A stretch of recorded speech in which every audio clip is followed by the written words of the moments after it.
What a bullet! Scott Arfield!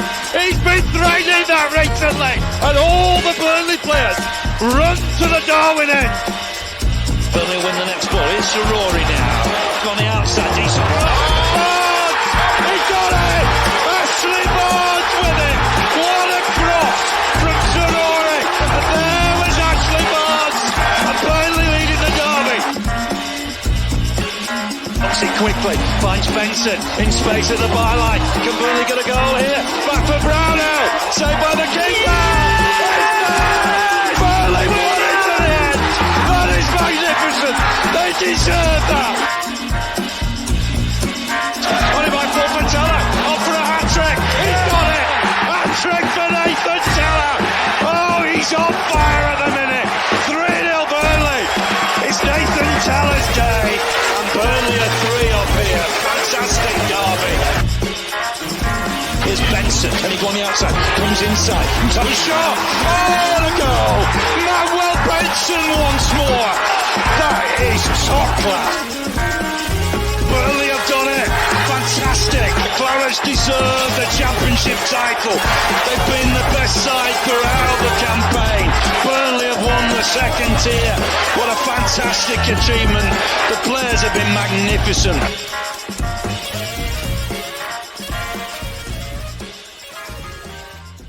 Yes, hello everyone and welcome along to the latest instalment of the Turfcast podcast pre-game show with me, Joe Redmond, ahead of a small game down the road, down the M65 on Saturday. Early kickoff. I think it's on TV. I'm not quite sure. I'm pretty certain it is. It'll be on Sky Sports Plus, even if it's on the main channel. Everything is these days. It doesn't kick off at 3. But yeah, obviously, Blackburn Rovers away from home, back to the scene of the crime from 2 years ago.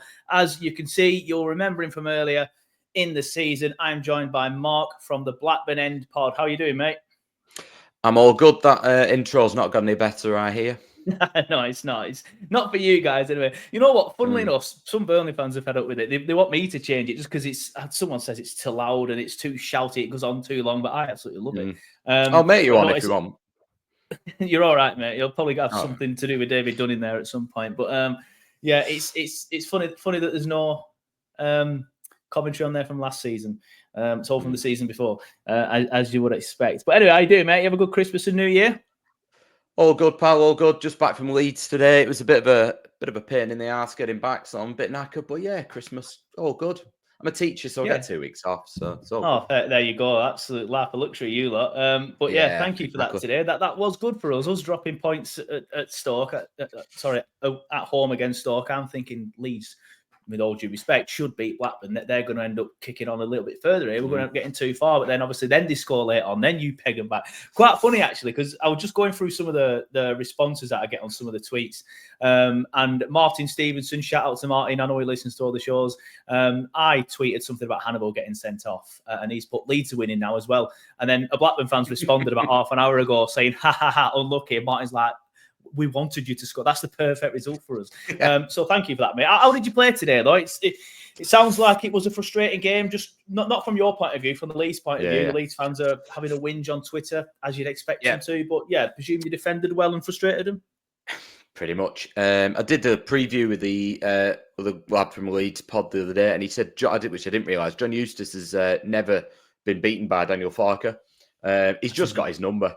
No, he's got his number. Leeds, Ewood moved the ball really, really slow. And actually, it was quite an even game. This one was more like we played against them last season, where we sat in, really, and said, break us down if you want. And they just can't. They really can't. I haven't seen it back. It looked like a soft penalty in about the 183rd minute. And then they conceded from a corner, which is, all good. I mean, we'll absolutely take that. We don't want you winning any games of football, but if you've got to peg leagues back for us, then that's absolutely fantastic. It's interesting as well there. You said that about Leeds moving the ball slow at Ewood, and then you kind of capitalised on that. Do you want to go into that game a little bit more then as well? I know it's a while ago, but the reason why that's perked my ears up is that I do feel like Burnley moved the ball a little bit slow as well. That's probably one of our main frustrations as fans from this season. Yeah, so... I mean, we had John Dale Thomason before Eustace, who was all about, we will play this way, and if we're crap at it, we'll just get better at it. That was his attitude. And he doubled down on it. Eustace isn't like that. Eustace expects commitment. He expects full-blooded, tackles. He expects lots of action and running. But beyond that, he will adapt to what he thinks are the weaknesses of the opposition.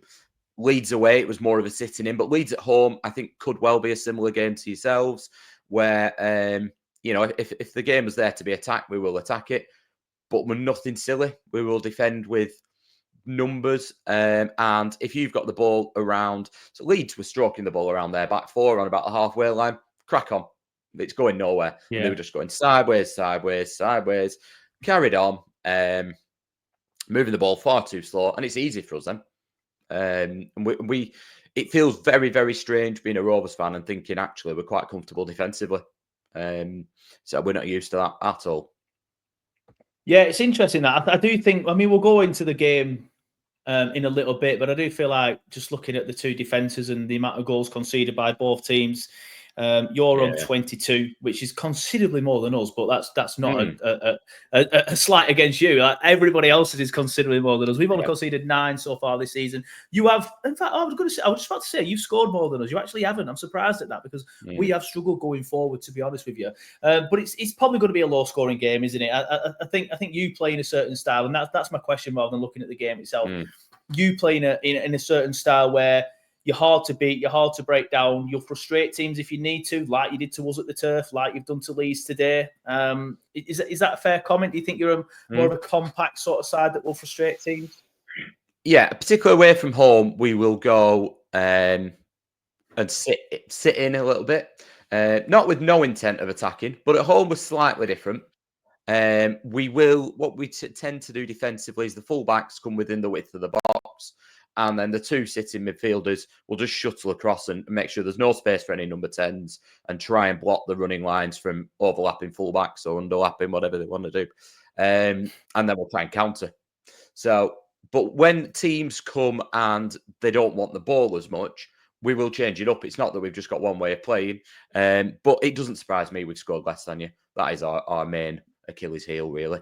We lacking somebody who's going to get you 10 goals or more. Interesting, because like I said, we've just recorded a show for your channel. Obviously, you can catch that if you want to over on the Blackburn End Pod.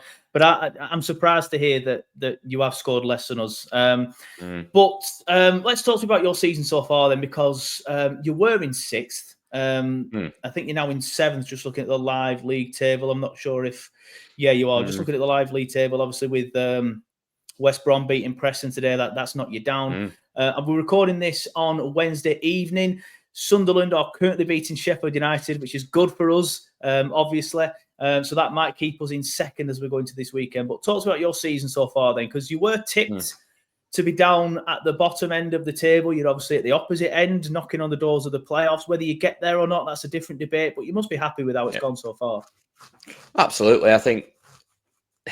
I don't think Rovers fans feared relegation this year. I think that the tip for that was quite easy because we stayed up on the last game of the season, and then we lost Smodics, who scored 143 goals last season. So it was quite an easy tip for pundits to say, well, Rovers are going to go down. But Eustace, it's all down to him, really. He's a good manager. He adapts to the opposition. He exploits them well. The team are really well drilled. They work to a plan. They work for each other, and they have full faith in the plan. So when you've got that, you've always got a chance, particularly in the Championship. He keeps us in games, so then we might sneak one. We are lacking somebody who's going to score the goals that we need, though. And unless we go and recruit pace out wide, because we are very, very slow. They are all the front 4, whichever combination, apart from Cozy or Dewberry, look like they're running with a parachute on the back. None of them have got any pace to threaten him behind. And then I think Yuki Ohashi is probably now our top scorer, and he scored 1 in September. But to be fair to him, he's come from Japan. He's played a full season before our season started. Yeah. So, I think I felt we'd be mid-table. I think unless we go and get some pace in those front areas and somebody who can go and get us 10 goals before the end of the season, we won't get in the playoffs. No. Yeah, that was my next question then. Like, what are you expecting to happen between now and the end of the season? Because obviously your form was fantastic. Like, I remember there was a little spell where your form started dropping off, and that's it. I've just got it up now. So you drew at home to West Brom, not a horrendous result to be fair, but you know, with where you've been this season, you probably would have expected to beat them. Then you lost at Watford, lost at home to Sheffield United, then the killer, lost at home to Stoke, and then you won, what was it, 6 in a row? And then everyone's thinking, well, Blackburn are doing all right. And then you've kind of fallen off a cliff a little bit. Fallen off a cliff's a bit dramatic, but, you know, you haven't won in 4 now. Do you think this is the start of the classic Blackburn January, sort of like later the season, just fading away? I think we've lost Lewis Travis, who we haven't got anybody like him in the squad. He went off at Millwall and the game was 0-0. We went down to 10 men because we made all our subs. And we've also lost Harry Pickering, our left back. So we've got Owen Beck from Liverpool, playing really well, played against you guys. Really good left back, but he's been exposed a couple of times. He did really well today, to be fair, but he got exposed against Sunderland and Hull. They both played really high and wide, and he struggled. But but then he had a good game today, so he seems to have overcome that. He's going to learn fast. It reminds me of when we used to have Stephen Warner, because he's a good player. But the actual best combination was Pickering at left back and Owen Beck on the left wing. So then if you were coming forward and we were under the cosh, he'd slot in at left back almost. Pickering would move across and we became a back five seamlessly. We've lost the ability to do that now. And he gave us something going forward, which we've lost, because so we had to play Ryan Hedges there today, who works hard, decent footballer, no pace though, as a winger, which you need. And we've lost Lewis Travis in midfield and we cannot replace him. He's just got so much energy. Most fans thought he would be out the door in the summer, and he's come back a completely different player. And we just can't replace him. Yeah, I think that's. I mean, I think most games of football are won in the middle, and I do think that we slightly have the edge, as I said earlier on your show. I do feel like we ultimately have the better players, and to be fair, that's not even a dig. We should have the better players, you know, having spent X amount of years in the Premier League and the amount of money that we've spent. But I do think that with a midfield three, if Parker gets it right, which he didn't today, to be fair, but if Parker gets it right and he has Loren and Cullen in the double pivot and Josh Brownhill in that 10. With you missing your captain, I think ultimately we should be able to get it over the line in midfield. But we have looked leggy in the last 2 games. But I suspect Blackburn might be in a similar position, because obviously you've played a lot of games in such a short space of time, and you don't have as much strength in depth as us, to be fair. Again, similar to with the money that we spent. No. So how are you playing at the minute? Like, I've mentioned your results and how they've not been great recently. Have the performances matched that, or have you been unlucky? So the Millwall one was it was a typical championship game. It was just an awful watch. It was going to end 0-0. We went down to 10 men, conceded. Happens. Sunderland, we played really well first off. It was a really good game of football. I think a neutral would have really enjoyed that one, which there's not many of them in the championship. First off, we battered them. We played really, really well. Second off, they changed it. They put Dan Neil on Todd Cantwell, and he basically followed him around. And then they put both wingers high and wide, and we didn't have an answer for it. And they could have got 2 or 3. Well, they did get 2. They could have got 2 or 3 more, though, in that 20-minute spell. Then we turned it around. So it was a fair result against Sunderland. And I'll be honest, I think they're probably the best team I've seen at Ewood so far. Then came the Hull game last Sunday, and we were non-existent. There was nothing in the game. We moved the ball really slow. Hull, to be fair, came and sat in, which caused us a different problem. We just moved the ball too slow, though.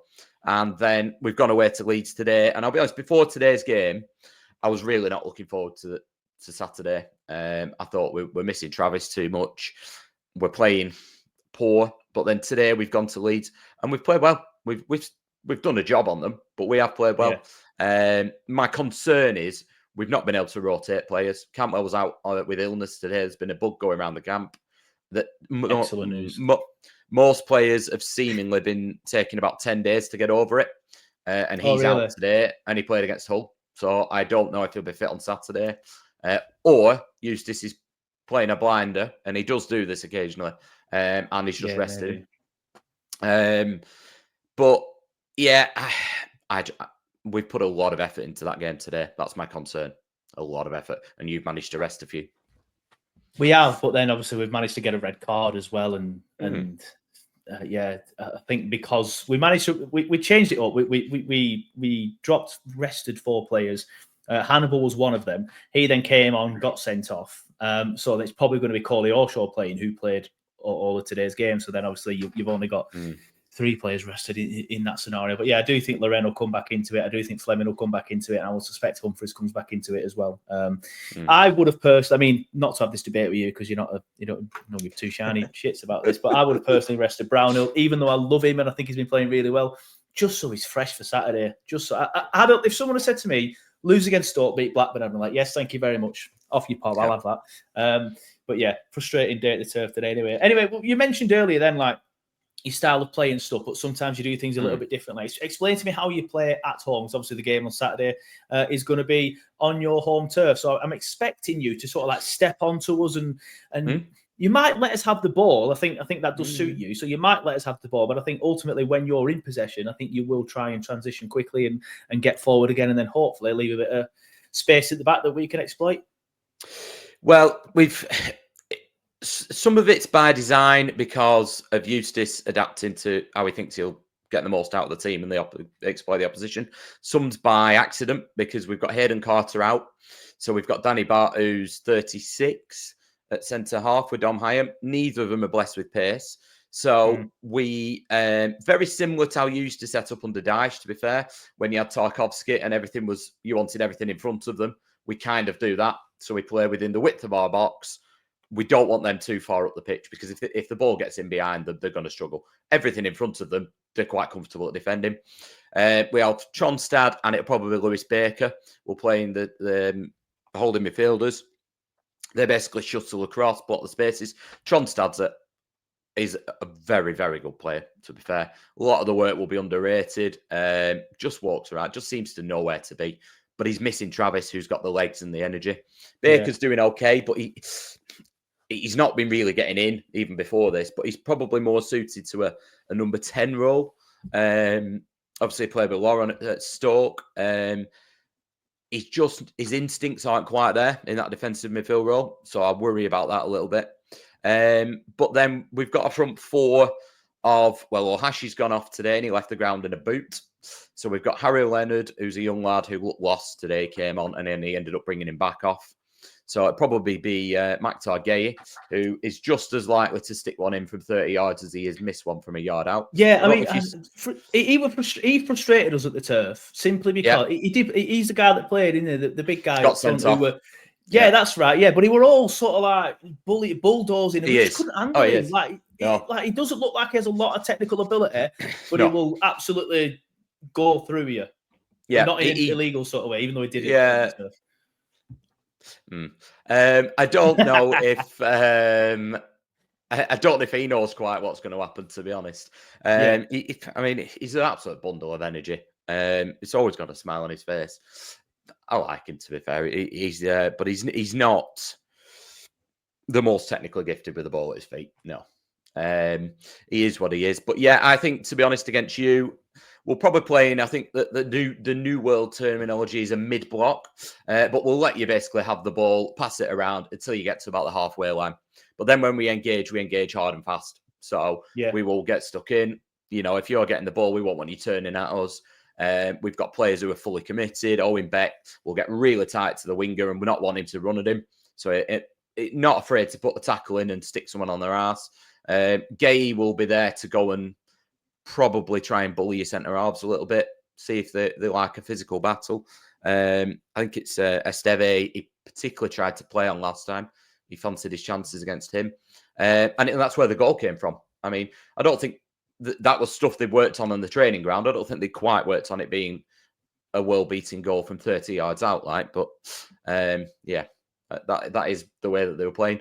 We will mix it up. We'll pass it around. We'll try and play it out from the back, but if you're closing us down, we do not care about knocking it long either. We will do whatever we need to do. We'll mix it up.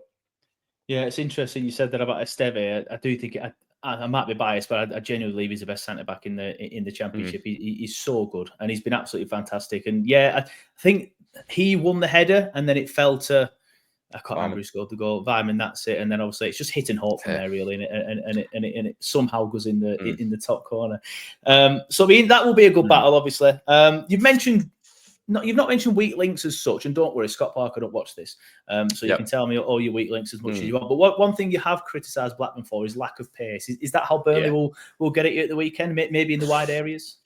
I think our lack of pace comes more in saying that our centre halves are pretty slow, but it does come in terms of the forward areas. So when we're breaking, it's frustrating. There's not that. Last year we'd have Smodics running in behind. We haven't really got that. We've got Cozy Dewberry, who's on loan for Brighton, who's just starting to come into a bit of form. He's been injured for a while. He's getting a run of games now. He's looking fitter.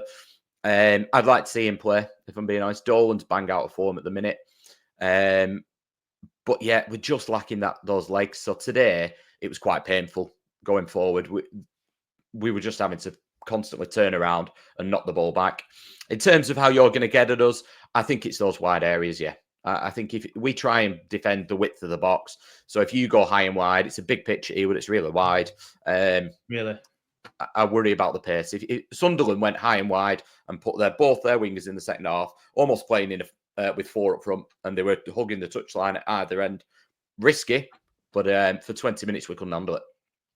Yeah, I'm not sure we'll take that many risks, as that's not something Parker likes to do. But good. Corley Orshaw's been frustrating this season, but I do think with what you've just said, it might be a game where he sort of like endears himself back to the Burnley fans, because he played really well last year, to be fair. But then he's not really hit the heights this season. Having said that, great winning goal at Ellen Road earlier in the season, but that's literally all he's done, and he looked poor again today.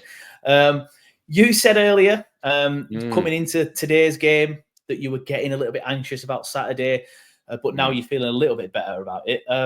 What's the general consensus amongst Rovers fans about this weekend? Because I will be honest, I'm quite surprised at how giddy you all are on Twitter, simply because we're not that giddy. But then obviously we've had loads of games this week, so it's kind of diluted it a little bit, which has annoyed me a little bit. Like, I've been more focused on playing Middlesbrough and Stoke when there's been obviously Blackburn accounts going on about the Burnley game and stuff. Whereas I'm like, let's try and get some wins first before we even get there. But now we're into it, starting to make me think about it a little bit more. But what's the general consensus? Are you all confident? Because I think looking online, I don't know if you're just shouting for the sake of it, but it feels like you're relatively confident. I think, to be honest, Rovers fans don't think they're going to get in the top 6. They're going to be comfortable mid-table. So our eyes have been on this game. That's kind of what it is from fans' perspective. That's why they're piping up. I don't think anybody's overly confident. I think most fans would take a draw right now. I think what it probably is I think the game's more even going into it than it has been for a while. I think that's probably what it is more than anything. That I've gone into the last few fixtures against you thinking this could be unpleasant to watch. And some of them were. They were. But yeah, I think this one's going to be a bit more of a tight affair. I mean, we've both said it, so hopefully it's about 4-4 now. But I think we've lost 2 out of the last 10. Only 2 of them games have had more than 2 goals. Eustace tries to keep us in most games. And we've not got, like I've said a few times now, we've not got that person who's going to go and get us 20 goals a season. So we can't afford for games to be getting 2, 3, 4 goals in them. Because we'll come out on the losing side. So I expect it to be a tight game. I expect it to be a closer counter. And it needs a good ref, because we will want it to be a real physical battle. We'll want it to be a bit stop-start. We'll want to disrupt your rhythm a little bit. But yeah, I think Rovers fans also are worried because we've not got Travis. Now, we're making it out like he's a world beater, but honestly, he was. We were happy for him to go in the summer, and he's come back into the team, and he's been everything that he used to be, and a lot more. He's stopped some of the silly antics. He's controlled it a bit more. He's almost a budget Robbie Savage, really. But he's stopped. He used to do it unnecessarily and get himself booked. There's a lot more control with it now, but we just miss his energy, and I worry about that.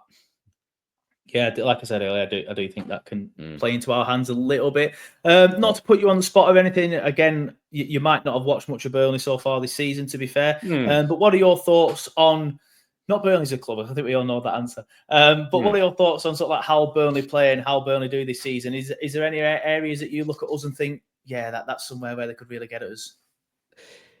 Yeah, I mean, Coley O'Shaw saw snippets of last year. I think I watched a bit of the Forest game, was it, away last year, when he looked like an absolute world beater. So going off that, I'm surprised he's not ripped the Championship up. I think, obviously you've spent about 800 million, haven't you? So you've got a big squad. Give or take a few 100 million there. Yeah. But yeah, you've got a big squad. You've got some good footballers. I'm a little bit surprised at the criticism of Parker, but I get the feeling it's same as Leeds fans with Daniel Farke, where it's more about the tempo and the frustration. Nobody wants to watch slow passing it around. You'd rather watch. Guardiola's City, are they that good to watch half of the time? No, I do find them sometimes quite tedious to watch. I think Liverpool's the best, most entertaining team to watch. Exactly. I'd rather, watch Klopp team than I'd rather watch than a Guardiola team. And it feels a little bit like that sometimes with Leeds. It did again today. It wasn't the best watch. We controlled the game without having the ball.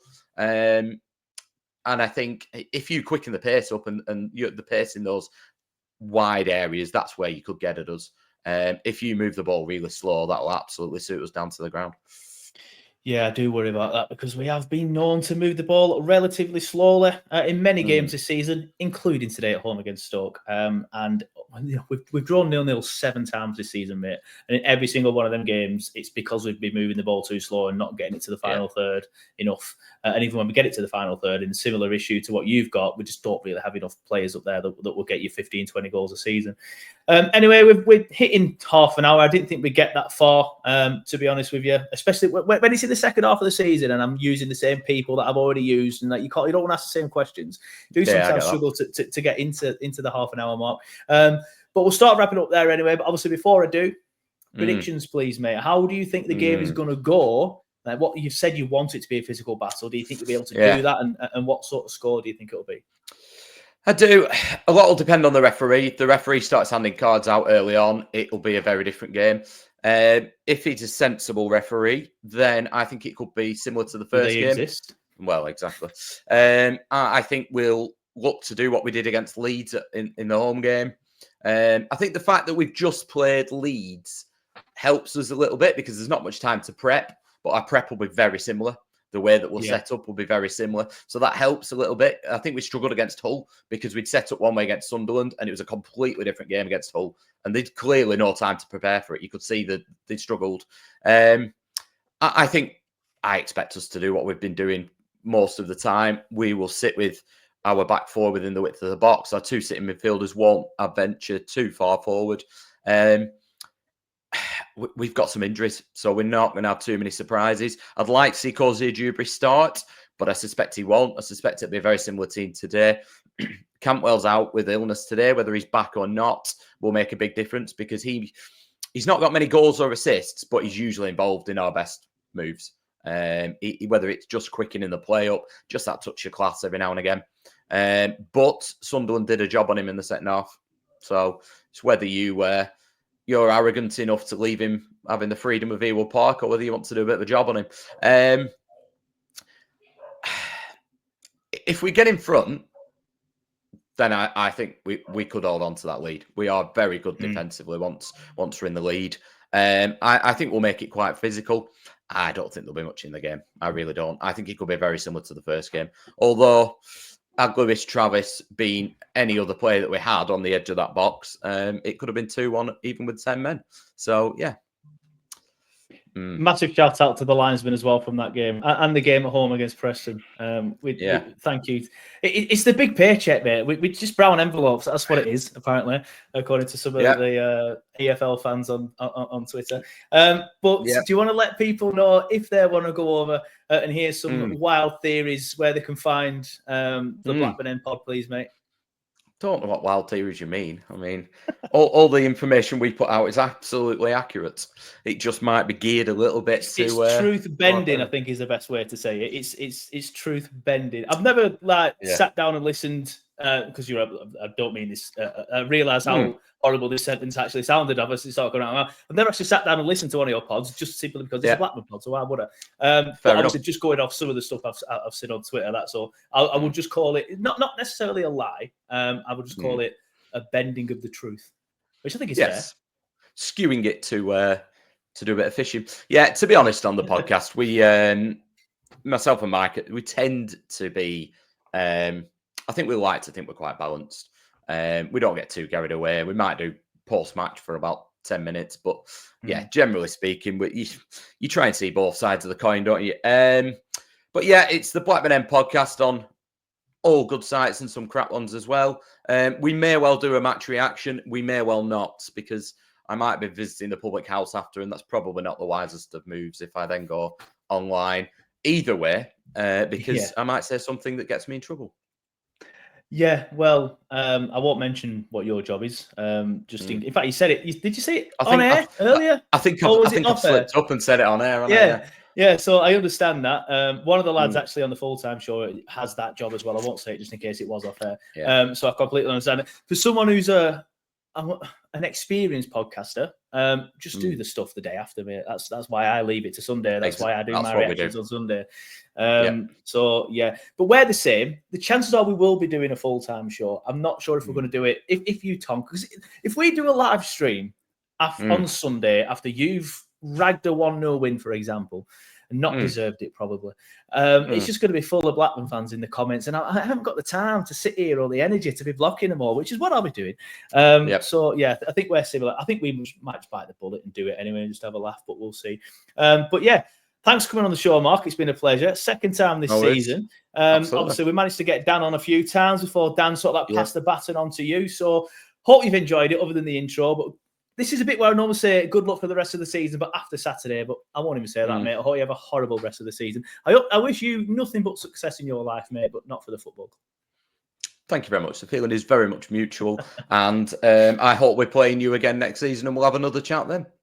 Yeah, well, you never know, but fingers crossed. I don't mean this in any way, shape or form, but I hope I never see you again. But thank you for that. I love you to bits, mate. That's probably a stretch. I've never actually met you, but I think you're a very nice guy. But I said this, to be fair, I said this to the Stoke fan. I'm like, I love you, mate. You've been on a really good guest, but I hope I don't see you next season. But even if I don't speak to you next season, fingers crossed I might see you the season after, the way that the Premier League is going. But mate, genuinely, banter aside, good chat. Really enjoyed it. It's good to get a somewhat less, I'm going to say not a knobhead. I mean, you're not, but sort of like a more balanced Blackburn fan. I do find them hard.